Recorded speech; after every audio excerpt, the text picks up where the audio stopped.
नमस्कार दोस्तों, मैं सोनी। कला विरासत में आपका एक बार फिर स्वागत है।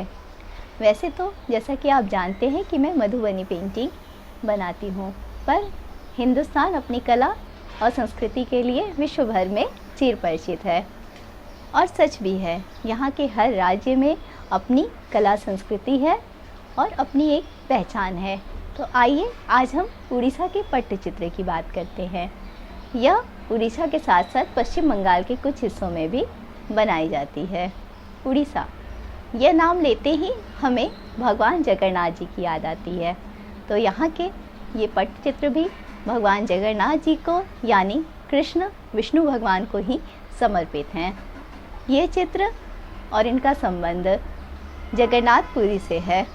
तो आइए जानते हैं इस चित्र के बारे में और सारी बातें। जैसा कि सभी जानते हैं कि जगन्नाथ जी की रथ यात्रा के पहले भगवान स्नान करते हैं और स्नान के बाद वह बीमार पड़ जाते हैं। इस दौरान पुरी के पास स्थित रघुराजपुर गांव से चित्रकार चित्र बना के उन्हें भेंट भेजते हैं, जिन्हें यात्रा चित्र कहते हैं। यह चित्र शताब्दियों पहले से बनाए जा रहे हैं और रघुराजपुर एक ऐसा गांव है जिसे वर्ल्ड हेरिटेज गांव घोषित किया गया है। यहाँ के लगभग हर घर में चित्रकार रहते हैं, बसते हैं और वे इन चित्रों को बनाते हैं। पट्टचित्र यानी कि पट यानी कैनवस, वो बेस जिस पे ये चित्र बनाए जाते हैं, और चित्र यानी पेंटिंग। तो पट्टचित्र के लिए विशेष तौर पे एक पट यानी कैनवस तैयार किया जाता है। इसके लिए कॉटन के पुराने कपड़ों का इस्तेमाल किया जाता है। साड़ी को लगभग 3 तह में गोंद से चिपकाया जाता है। इसके लिए इमली के बीजों को पानी में उबालकर विशेष तरह का गोंद तैयार किया जाता है। फिर कपड़ों को परत दर परत चिपकाया जाता है।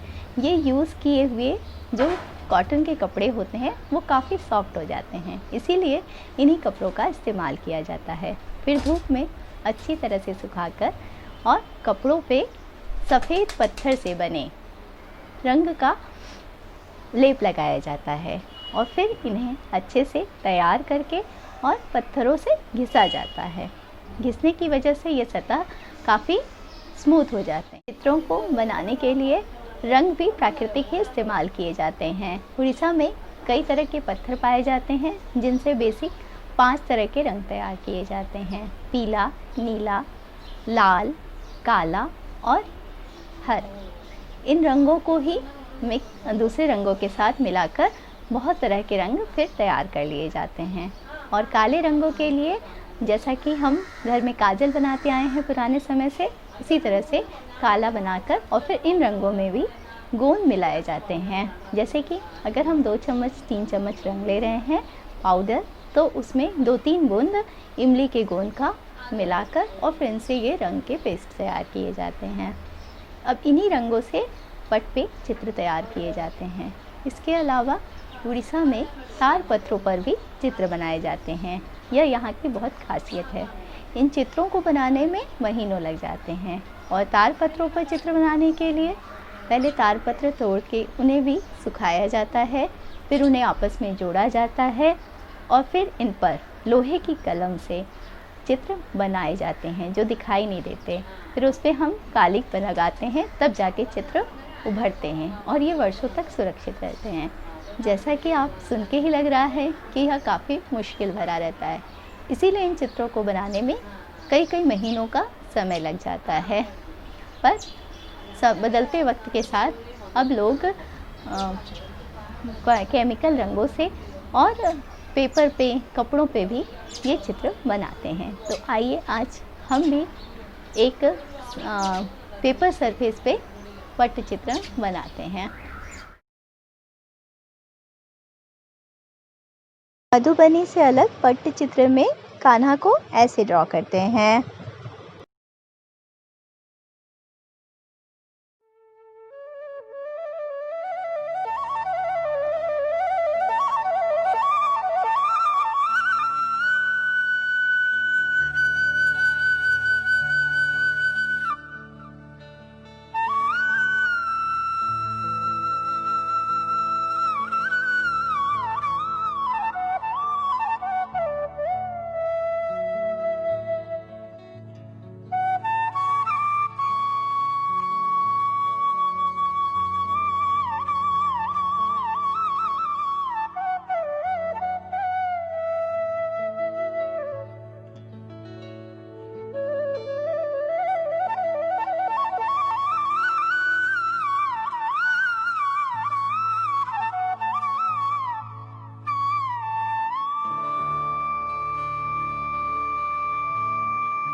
मधुबनी में हम पहले पेन से आउटलाइन करके फिर रंग भरते हैं, और या तो पहले रंग भर के और फिर पेन से डिटेलिंग कर लेते हैं।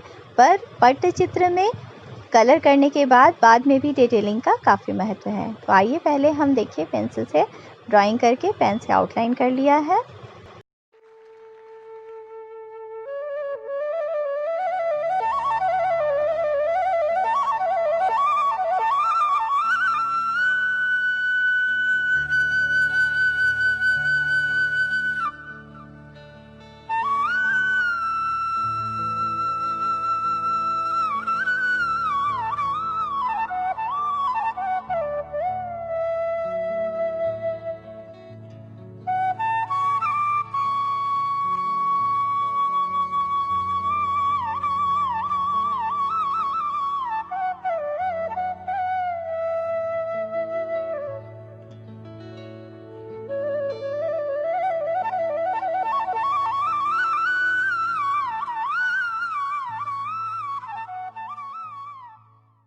जैसा कि इन चित्रों में भी बॉर्डर बनाए जाते हैं, बॉर्डर मैंने कलर कर लिया है और कान्हा के लिए नीले रंग का इस्तेमाल किया है। इसी रंग में पट्टचित्र में कान्हा को बनाया जाता है। जैसा कि इन चित्रों में कान्हा के जीवन से जुड़े इनके अवतारों का भी वर्णन करता है। जैसे विष्णु के 10 अवतार माने जाते हैं, तो ज़्यादातर विष्णु, कृष्ण, इनसे जुड़े चित्र ही बनाए जाते हैं।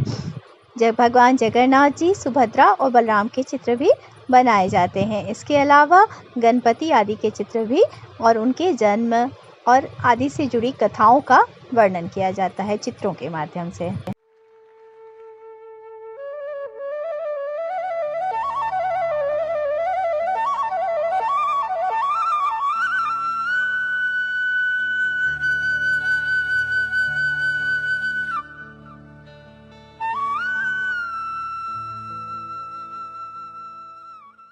चित्र में पहले फ्लैट कलर भर लेते हैं, फिर उस पर पैटर्न्स ड्रॉ करते हैं। तो यहाँ पर मैं धोती को येलो कर रही हूँ।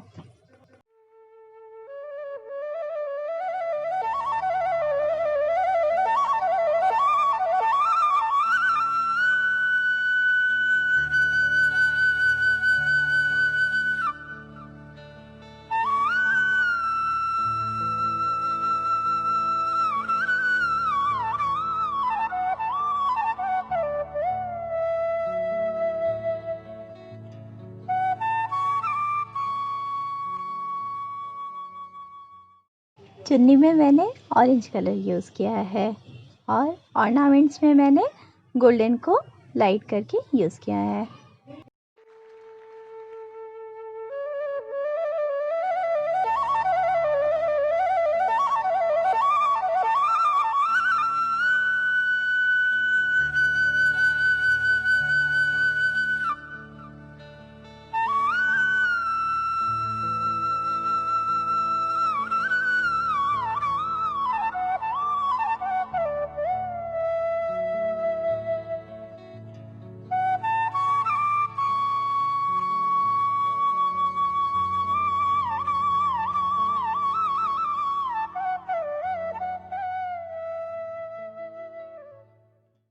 डिटेलिंग अब करेंगे ऊपर से।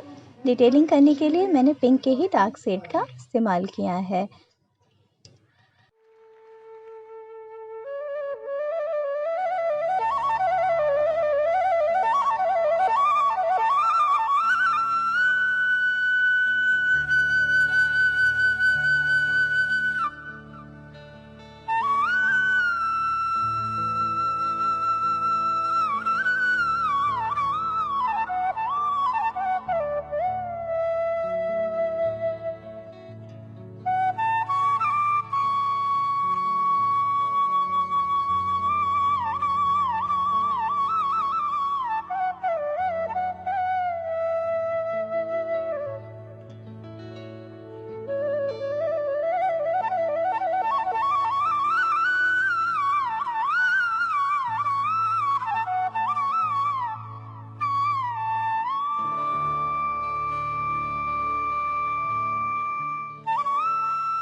पट्टचित्र में शेडिंग भी डालते हैं।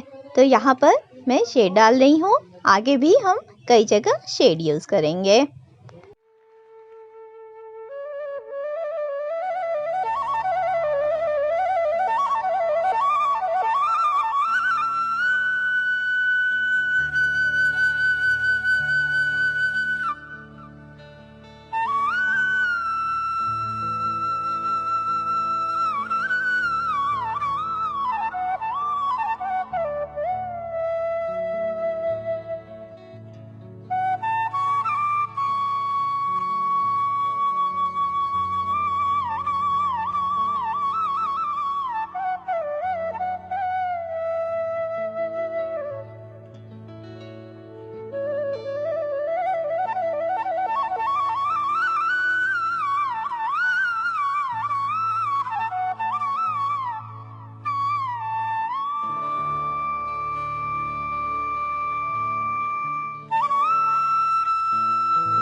अब यहाँ मैं वाइट कलर यूज़ कर रही हूँ। पट्टचित्र में वाइट से भी डिटेलिंग करते हैं।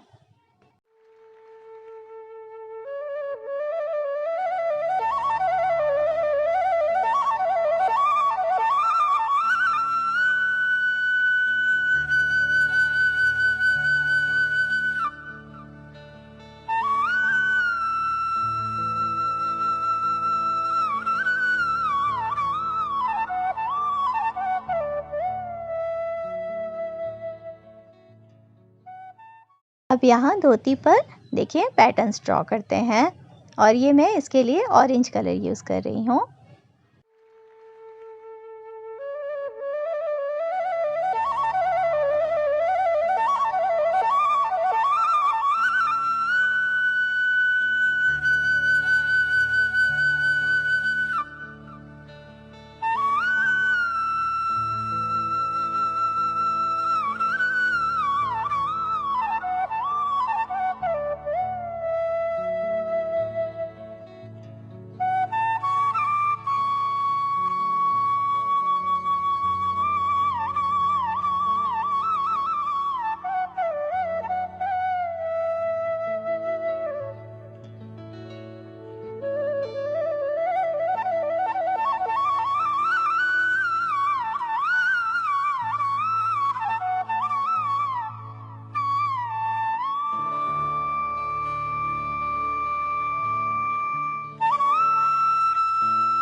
ट्री के लिए मैंने लाइट ग्रीन यूज़ किया है। इस पर ब्लैक से डिटेलिंग कर देंगे। अब यहाँ आइए कान्हा की आंखें बना लेते हैं।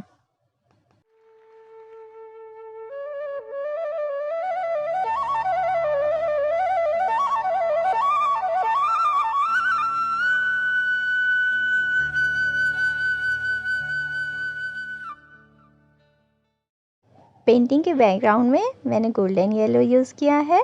अब देखिए हमारी पेंटिंग बनकर तैयार हो गई।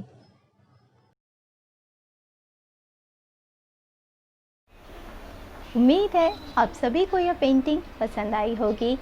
मेरा प्रयास है कि आप सभी के सामने हिंदुस्तान के हर कोने की लोक कला लाऊं और मिलजुल कर हम इसे सीखें, एक मंच दें और इसको संजोए रखें। तो आगे भी मेरा यह प्रयास जारी रहेगा। आप सबके साथ और विश्वास के लिए आप सबका धन्यवाद। आगे फिर मुलाकात होगी, तब तक के लिए नमस्कार।